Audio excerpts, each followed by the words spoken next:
He yelled like she was a threat until she said 5 words that shut the whole street down. This isn't just a story about an elderly black woman on her porch. It's about the quiet power that flipped the badge, exposed the bias, and sparked a movement without a single scream. Keep watching, because what she said next changed everything.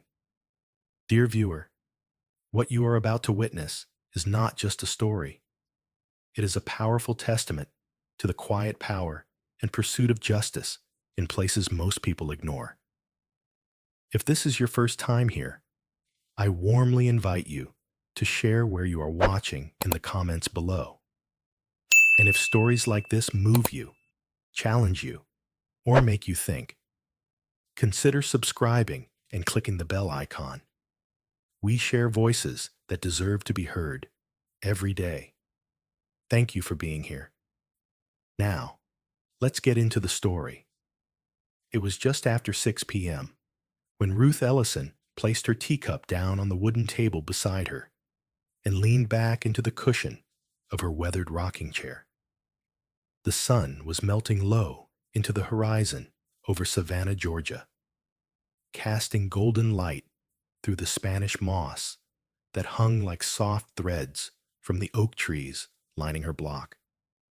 The air smelled like blooming magnolia and old secrets. On Maple Lane, you could almost believe the world had slowed down. But for Ruth, it hadn't slowed. It had just grown quieter. Too quiet. She'd lived in that house for 53 years, raised 2 sons, buried a husband, survived breast cancer, survived segregation, survived being overlooked, dismissed, erased in her own neighborhood, as one by one, her old friends and neighbors were priced out or passed on. And still, she stayed. Still, she rocked. Her porch had been a sanctuary, a place where she wrote poetry in spiral notebooks and listened to jazz on a dusty record player inside. A place that used to host block parties, Sunday barbecues, and late-night talks about justice and Jesus under the stars. But these days, it felt like the neighborhood didn't remember her.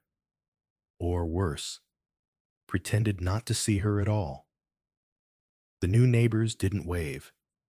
They didn't smile. They walked their golden retrievers with clipped steps and stiff shoulders, stealing glances like Ruth was a strange relic sitting in the wrong chapter of their suburban novel. She was used to it, in the way black women are taught to grow, used to things that should never be normal. But she noticed. She noticed the new signs that went up. Neighborhood watch. She noticed the way delivery drivers hesitated at her gate. She noticed the couple across the street who always pulled their blinds a little tighter whenever she was on the porch. Still, Ruth sat, unbothered, unmoving, because that porch was hers, until the day someone decided it wasn't. She didn't hear the call. She never knew what the neighbor, Allison Blake, white, mid-30s, mother of 2, always in yoga pants and AirPods, had told the dispatcher. Only that the patrol car showed up less than 15 minutes later. Fast. Too fast. Like someone had said the word threat. The cruiser pulled up with a hum, then a jolt, parking crooked in front of Ruth's driveway. 2 deputies stepped out. One tall and wiry, his sunglasses still on despite the fading sun. The other younger, maybe still in training. Their boots hit the pavement like a warning bell. Ruth didn't move. She didn't need to. The older officer, Deputy Richard Hanley, adjusted his belt, eyes already narrowed like a man searching for something he was sure he'd find. Suspicion was written all over him. Not of a crime, but of a person. "Ma'am," he said, loud enough to make Ruth's wind chimes tremble. "We've had a report of someone acting suspicious in the area. May I ask what you're doing?" Ruth blinked once, twice, then leaned forward just enough to speak, her voice soft but clear.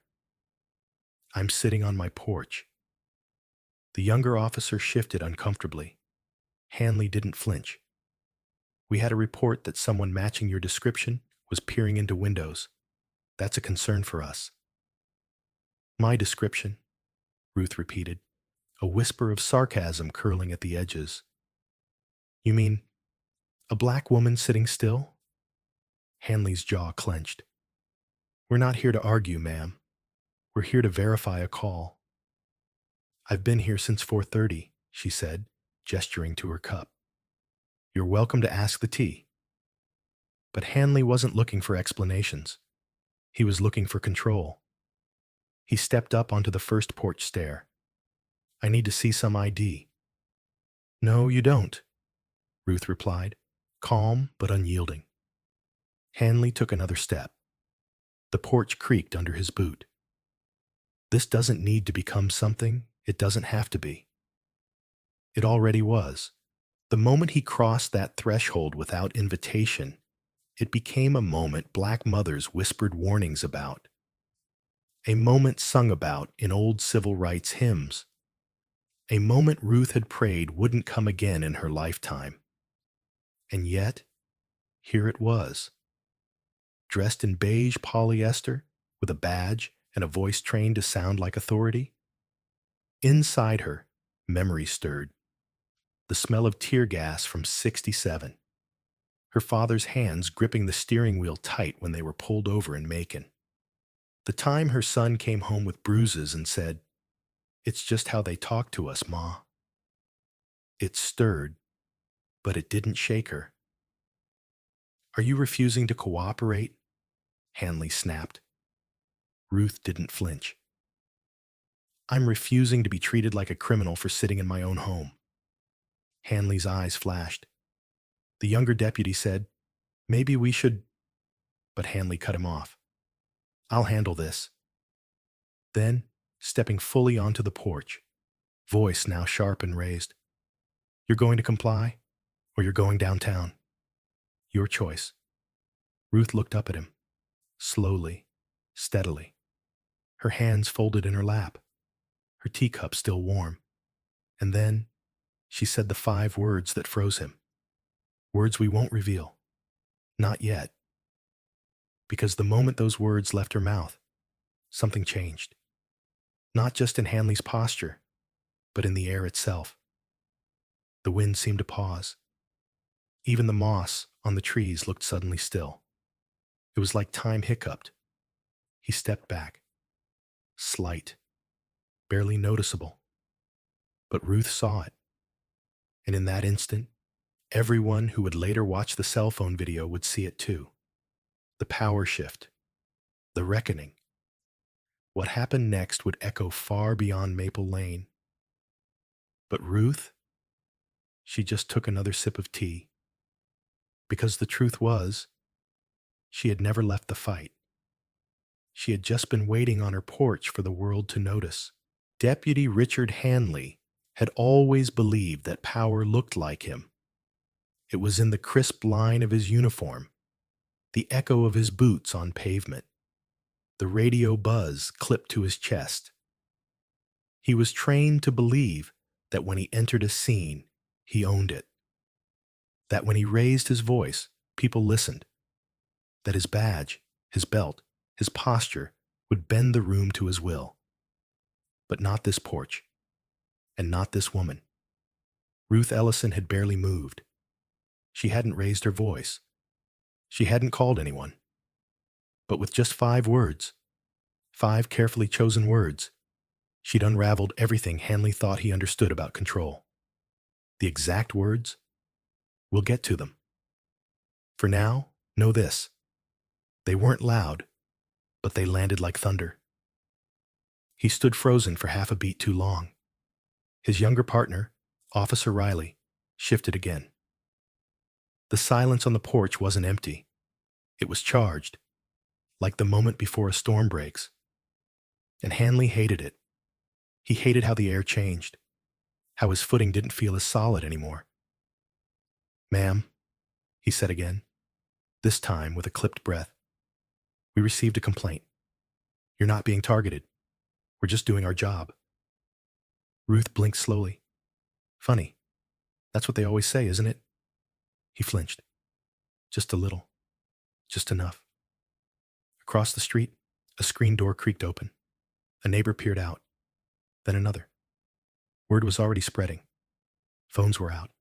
Recording. Watching. Waiting. That made Hanley snap. Okay, stand up, he barked, stepping forward. Now. But Riley grabbed his arm. Wait, the younger man said, voice lower, nervous. Maybe we should... Hanley yanked his arm free. She's being non-compliant. She's sitting. She's obstructing. Riley's voice dropped. She's 74. 76, Ruth corrected in her mind. But she didn't say it aloud. Because in that moment, it wasn't about age. It was about assumption. About how fast suspicion could be weaponized. About how often black skin was framed as defiance. She looked at Riley, not with fear, with something older, wiser. That look grandmothers give children when they still have time to learn. And for a flicker of a second, she saw doubt on his face, the kind that makes men question the script they've been handed. Do you know who I am? She asked, her voice soft again. Hanley sneered. You people always try to make it about race. She tilted her head. You made it about race the moment you stepped on my porch like you owned it. He clenched his fists. And then came her second sentence, another 5 words. I've already called my lawyer. Hanley froze. Riley's brows rose. Someone across the street muttered, "Oh, damn." Because the assumption was simple. People like Ruth don't call lawyers. People like Ruth don't know their rights. People like Ruth are supposed to stand when asked, to comply without question, to shrink under scrutiny. But Ruth wasn't built for shrinking. She had been a school librarian for 35 years. She'd taught generations of children how to research, how to read between the lines, how to question the version of history that left people like her out of the textbooks. And over the decades, she'd learned something critical. The most dangerous person to systems of injustice is someone who knows the rules and chooses to stay seated. I told her not to get up. A voice came from the sidewalk. It was Marcus, her neighbor's grandson. 16, lanky, brave, in the way teenagers don't realize yet is fragile. I saw the whole thing. She didn't do anything. Hanley turned. You don't need to get involved. I'm already involved, Marcus said, pulling his phone higher. Hanley took a step back. The crowd was growing. More phones. More eyes. Riley, to his credit, looked visibly shaken now. His training hadn't prepared him for this. Confrontation without violence. Resistance without aggression. Just one woman, sitting and speaking plainly. What exactly is the charge? Ruth asked. What's the crime, officer?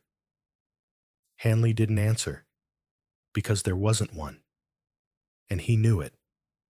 He could feel the grip on his authority slipping, not because someone was yelling, not because someone had a weapon, but because someone wasn't afraid. Someone was forcing him to confront the emptiness of his own posture. Riley cleared his throat. I think we need to call it in.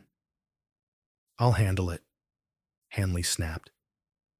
But Ruth wasn't done. If this is your best version of protecting the peace, she said, then your peace is built on fear. Her voice wasn't loud, but it carried. It carried to the neighbors now on their steps. It carried to the camera phones beaming live footage to Twitter. It carried to Marcus, who would later say, that was the moment I knew I wanted to be a lawyer. And it carried, finally, to Riley, who pulled out his radio and called for the supervisor. Not backup, not reinforcements, oversight. Because the real danger here wasn't Ruth Ellison. It was what Ruth represented: the end of easy assumptions, the exposure of lazy authority, the quiet revolution of a woman who refused to flinch. The next 15 minutes would change everything, from how this precinct handled calls, to how this neighborhood saw itself, to how one man would come to face a consequence he'd never had to consider. But first, the supervisor had to arrive. And until then, Ruth just sat, one hand on her teacup, one eye on the truth, and both feet planted firmly in a place they never should have tried to take from her. The cruiser that pulled up didn't scream authority the way Hanley's voice had tried to. It moved with intention, slow and quiet, like someone arriving to listen, not to dominate. The blue and white SUV rolled to a stop just behind the deputy's squad car. The engine died, and for a moment, everything stood still. Ruth didn't move. Hanley did. He straightened his uniform, puffed his chest a little, the way a man does when he senses a superior might be watching, and when he's hoping to still control the story. The driver's door opened. A woman stepped out. Tall, trim, late 50s. Her uniform was pressed sharp, her posture upright but not aggressive. Her silver-streaked hair was pulled back into a low bun, and her eyes swept the porch with quiet calculation. But it wasn't the uniform that caught the crowd's attention. It was the way she looked at Ruth. "Ms. Ellison," she said, walking toward the porch, her voice even, respectful, familiar. Ruth blinked once, slowly. "Well, I'll be. Captain Monroe." The tension shifted like the wind before a storm. Captain Nadine Monroe hadn't been to Ruth's house in over a decade, but Ruth remembered. She remembered when Nadine was just a rookie officer, soft-spoken, observant, the kind who wrote everything down. Ruth had helped her once, back when the department nearly swept a wrongful eviction under the rug. Nadine hadn't forgotten. Neither had Ruth. "I'm here because of a report," Monroe said, loud enough for the gathered neighbors to hear. "But I'd like to clarify something first." She turned to Hanley. "You initiated this call?" "Yes, ma'am," Hanley said, jaw tight. "Suspicious person. Match the report." Monroe's gaze didn't waver. "The suspicious person is a 76-year-old woman drinking tea on her own porch?" She refused to comply. He added quickly. Refused to stand. Wouldn't answer questions. "And what crime was she suspected of?" Hanley hesitated. Riley looked at the ground. "I'm waiting," Monroe said, sharper now. "There was a call about someone peering into windows," Hanley finally said. "This address matched the location." "And what steps did you take to verify that?" she asked. He stammered. "I asked her to stand. I was trying to—" "You were trying to assert control," Monroe cut in, "not conduct an investigation." The silence that followed was no longer suspenseful. It was judgment. Hanley's ears flushed red. Monroe turned back to Ruth. "May I approach?" "You already have," Ruth said. "But yes." Monroe stepped onto the porch with the reverence of someone entering a sacred ground. She didn't sit. She didn't reach for a notepad. She just stood before Ruth with something rare for a badge: humility. "I owe you an apology," she said. "You don't," Ruth replied. "But I'll accept it on behalf of the department you're trying to fix." Behind them, a few neighbors applauded quietly. It wasn't performative. It was relief. Like someone had finally remembered the rules they all thought still mattered. Hanley shifted again. "Captain, with all due respect." Monroe held up a hand. You're dismissed, deputy. What? I'll handle it from here. Riley didn't wait to be told twice. He turned and walked toward their car, shoulders slumped. Hanley lingered. I said you're dismissed, Monroe repeated, and with that, he left. The porch exhaled. Monroe turned back to Ruth. There's more I need to say, but not here. Not in front of a crowd. Can I speak with you privately? Ruth nodded once. Only if I get to speak too. You always do, Monroe said with a small smile. They stepped inside. The screen door closed behind them with a soft click that somehow felt louder than Hanley's entire approach. The crowd lingered outside. Some started murmuring. Others just stood, processing what they'd witnessed. Marcus, still filming, turned the camera to his face and said, I think something's really happening here. Inside, Ruth poured fresh tea. Monroe took a seat at the kitchen table like she had years ago, when she was just a beat cop asking Ruth what displacement without cause meant in legal terms. I'm trying, Ruth, she said finally, but it's not easy. There are people above me who think that what happened out there is just a PR issue. Then you remind them that people don't go away when the cameras do, Ruth said calmly. Monroe looked down at her hands. There's going to be an investigation. There's going to be a reckoning, Ruth corrected. They both knew the difference. I need your help, Monroe said. Not my job to help you, Ruth replied. It's your job to help all of us. Monroe nodded. I know. A pause. I want to create a panel. Civilian-led. I want you on it. Ruth didn't answer right away. She sipped her tea, thinking, this panel? Would it just meet when things blow up? Number monthly? Permanent? With authority? And funding? Ruth raised an eyebrow. You got the mayor on board? Not yet, but I've got you. Another long pause. Let me see the paperwork, Ruth finally said. And if it's fluff, I'll tear it apart. I wouldn't expect anything less, Monroe said. Outside, the sun dipped lower behind the trees. The porch lights clicked on. And across the street, for the first time, a neighbor who had never once waved at Ruth raised her hand in silent acknowledgement. Ruth didn't wave back. Not yet. Not until the work was real. But something had shifted. Not fixed. Not finished. Shifted. Because when authority arrives angry, it can burn down trust. But when it arrives humble, when it remembers your name, it can build something new. By the next morning, Ruth Ellison's name was on more lips than she could have imagined. Not because she sought attention, not because she made a scene, but because someone finally recorded what Black women had been saying for decades. And this time, the world listened. The video of Deputy Hanley shouting at a calm, elderly woman had already hit 5 million views by dawn.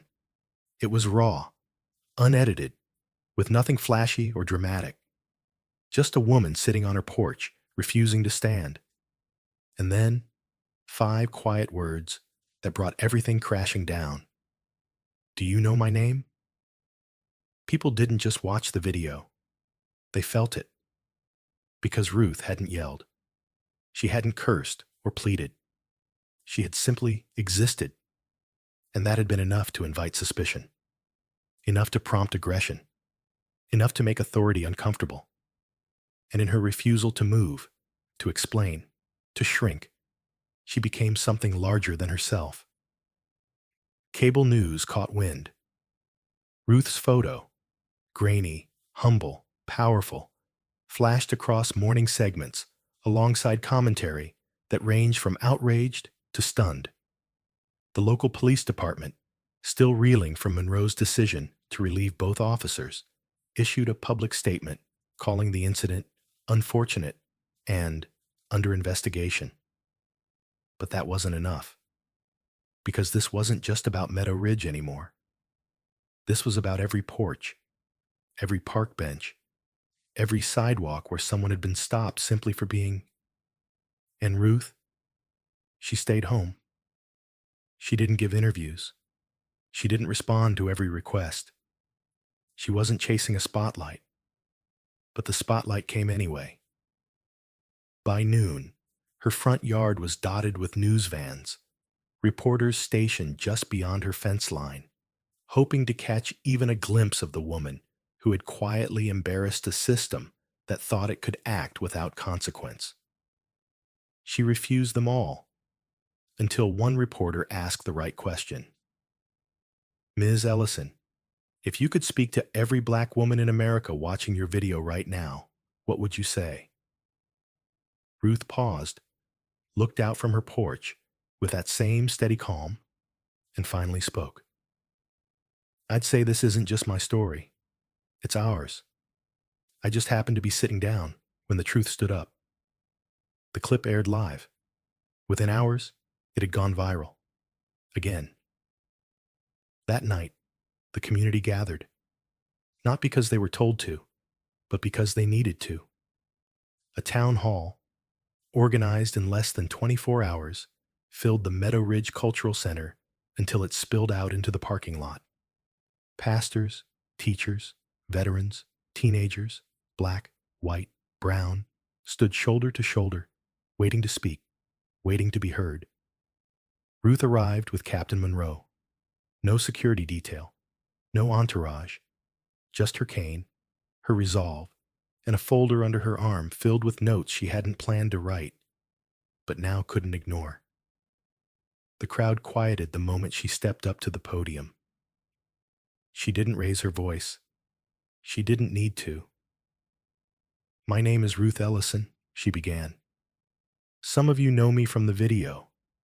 Some of you know me from church. Some of you have passed me in the grocery store and never looked twice. That's all right. I've been invisible before. But let me tell you something about being invisible. When people can't see you, they think they can act like you're not real. She let the words sink in. Well, I'm real. And what happened on my porch was real. But I'm not here for an apology. I'm here for a commitment. She opened the folder, lifted a page, and read, Community Review Board. Civilian-led, transparent, empowered to investigate complaints without interference. And I want it named not after me, but after every person who ever sat where I sat, too afraid to speak, or too tired to keep trying. She looked up. I'm calling it the Scene Project. Applause broke like thunder, not because it was catchy, but because it was true. Later that evening, standing in the back corner, Marcus, who had uploaded the original video, spoke to his younger sister, a junior at the local high school. She's like history, his sister whispered. No, Marcus said. She's the future. In the days that followed, Ruth's name echoed in the most unexpected places. A fifth-grade class in Oakland reenacted her story in a civics lesson. A college in Georgia launched a student-led campaign to audit their campus police department, calling their initiative Know My Name. And in Detroit, an elderly woman named Ms. Hattie finally filed a complaint she'd held back for 6 years. Because if Ruth could say no, maybe I can say me too. Ruth never asked to be the spark, but she had become the match that found dry timber. And still, through it all, she kept sitting on her porch every evening. Same chair, same tea, same rhythm of breath and resolve. Because the echo of her name wasn't for fame, it was for remembrance. For every elder who had been silenced. For every young person learning to speak. For every authority figure who forgot that respect must be earned, not demanded. And above all, for every voice that had been told it didn't belong. Now it echoed. Now it was heard, and it would not fade. When Ruth Ellison uttered those 5 words, "Do you know my name?" she didn't scream. She didn't plead. She didn't rise from her seat. But everything else did. Power shifted. Assumptions shattered. History, often written by those with louder voices and shinier badges, suddenly paused and took a deep breath. Because the question wasn't just rhetorical, it was ancestral. It carried the weight of generations who'd been known only as statistics, shadows, or stereotypes. It wasn't just Ruth asking if they knew her name. It was every black elder who had ever been stared down, talked over, or pushed aside. It was every woman told to be small. It was every child watching to see what resistance looked like without violence. Those 5 words were not about ego. They were about existence. Deputy Hanley froze, not because he feared Ruth physically, but because he'd finally been seen. And in that moment, the badge on his chest didn't feel like armor. It felt like a mirror. "Do you know my name?" He didn't. Not really. Not the woman who volunteered at the literacy center every Tuesday. Not the woman who paid off 3 neighbors' water bills in the dead of winter. Not the woman who still wrote thank you notes by hand, even to the garbage collectors. All he saw was skin, age, stillness. And all she gave him was truth. Those 5 words traveled faster than sirens. In the week that followed, Ruth's phrase became a rallying cry. Activists painted it across protest banners in Philadelphia. A spoken word poet in Seattle built a 12-minute performance around it. A law professor in North Carolina titled her lecture series, "The Power of Being Known." And perhaps most notably, the mayor of Meadow Ridge announced a new civic initiative, a listening tour called the Ruth Sessions, where residents could address local leaders directly, one-on-one, no filters, no time limits. It wasn't just about hearing complaints. It was about knowing names. Back at home, Ruth remained herself. She refused interviews from national morning shows. She didn't attend parades thrown in her honor. When asked why, she said simply, "I didn't sit still for attention. I sat still because I was already whole." That wholeness was contagious. In her neighborhood, white families who had lived across from Ruth for years without speaking now stopped to say hello, drop off homemade bread, or ask, genuinely, how she was doing. Some were clumsy in their kindness, others too eager to be seen doing the right thing. But Ruth didn't judge them for trying. Progress rarely walks without stumbling. One evening, as the sun dipped behind the trees, a little girl named Amaya, 8 years old, wearing a sparkly pink backpack, approached Ruth's porch. She didn't say much, just stood there, wide-eyed, holding out a notebook. "I wrote about you for school," she said softly. "We were supposed to write about someone brave." Ruth took the notebook gently and opened it. In thick crayon lines, under the words, "My Hero," was a drawing of a brown-skinned woman in a rocking chair, surrounded by flowers and speech bubbles filled with just one phrase, "Do you know my name?" Ruth's eyes misted for the first time since that long week began. She looked at Amaya and smiled. "You keep asking that question, baby," she whispered. "It's how the world learns who we are." Later that night, she sat alone on her porch again. No cameras, no reporters, just the hum of cicadas and the faint echo of laughter down the block. And in that stillness, she understood what those 5 words had done, not just to Deputy Hanley, or the town of Meadow Ridge, or even to the system that had been nudged a little closer toward justice. They had reminded her, and the world, of something so simple, so powerful, that it needed no slogan. Being known is a right. Being seen is a form of love. And being respected should never be earned through suffering. The porch that once bore the weight of suspicion now carried legacy.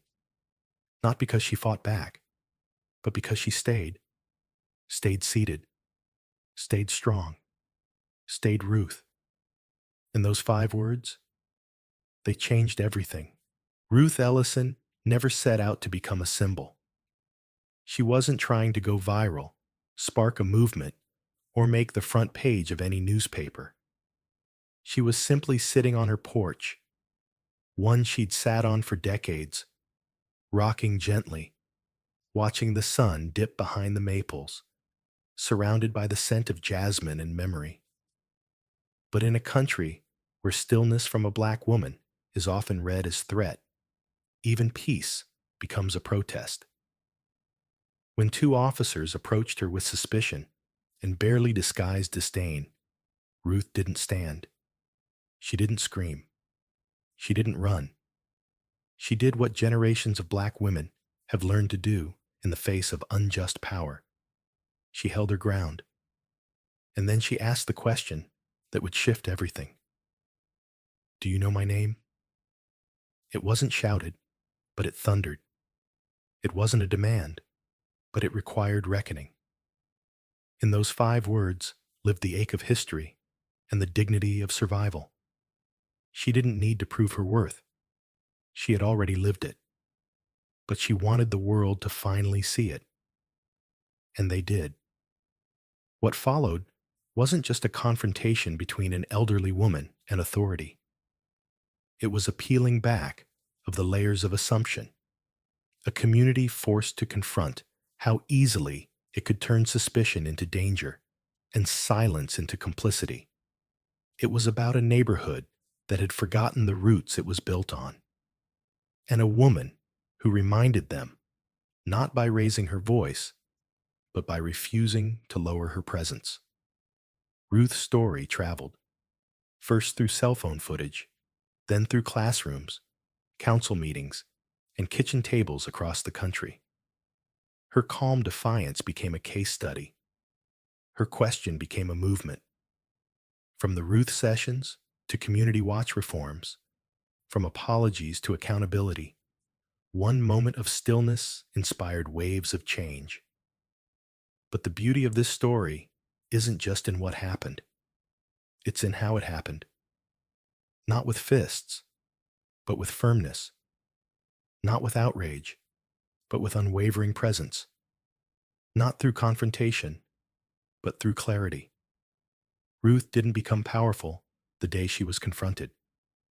She already was powerful because she lived with purpose, spoke with wisdom, and walked with grace.